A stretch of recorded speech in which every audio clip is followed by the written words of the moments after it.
সরকারি চাকরিতে ফিরছেন doctor Zubaidur Rahman.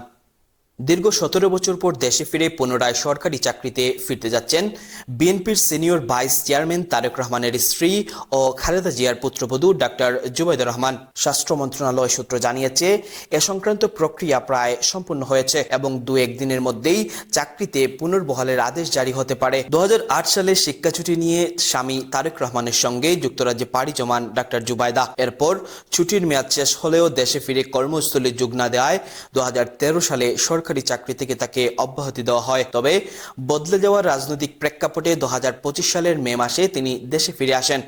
Looking to expand your business in the UK? UBM takes care of everything. Company registration, UK bank account, pay, insurance and tenancy. Start with UBM. Expand with confidence.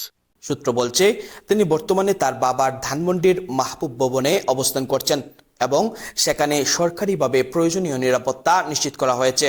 Doctor Zubaidur Rahman Dhaka medical college থেকে MBBS সম্পন্ন করে ১৯৯৫ সালে BCS পরীক্ষায় প্রথম স্থান অধিকার করে সরকারি চাকরিতে যোগ দেন। এরপর লন্ডনের ইম্পেরিয়াল কলেজ থেকে মেডিসিনে MSc ডিগ্রি অর্জন করেন। তার কর্মজীবন বন্ধ হয়ে যায় ২০০৮ সালে যুক্তরাজ্যে চলে যাওয়ার পর। ছুটি শেষ হওয়ার পরও দেশে ফিরে না আসায় এবং সময় মতো যথাযথ ঠিকানা ও ছুটির কারণ উল্লেখ না করায় তার ছুটি নবায়ন করা হয়নি।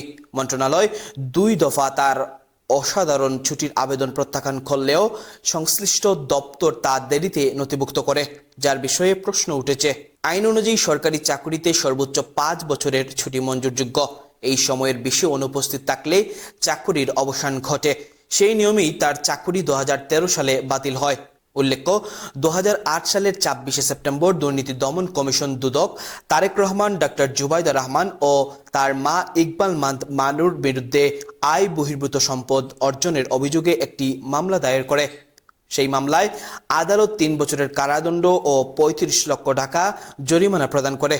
তবে ২০২৪ সালের গণ অভ্যুত্থানে শেখ হাসিনা সরকারের পতনের পর আদালত তার সাজা স্থগিত করে। বর্তমানে রাজনৈতিক ও প্রশাসনিক পরিস্থিতি বিবেচনায় ডাক্তার জুবাইদুর রহমানকে পুনর্বহালের সিদ্ধান্ত নিচ্ছে সরকার। স্বাস্থ্য মন্ত্রণালয়ের স্বাস্থ্যসেবা বিভাগের যুগ্ম সচিব AKM ফজলুল হক জানান, সংশ্লিষ্ট প্রক্রিয়া চূড়ান্ত পর্যায়ে রয়েছে। দ্রুতই প্রজ্ঞাপন জারি করা হবে।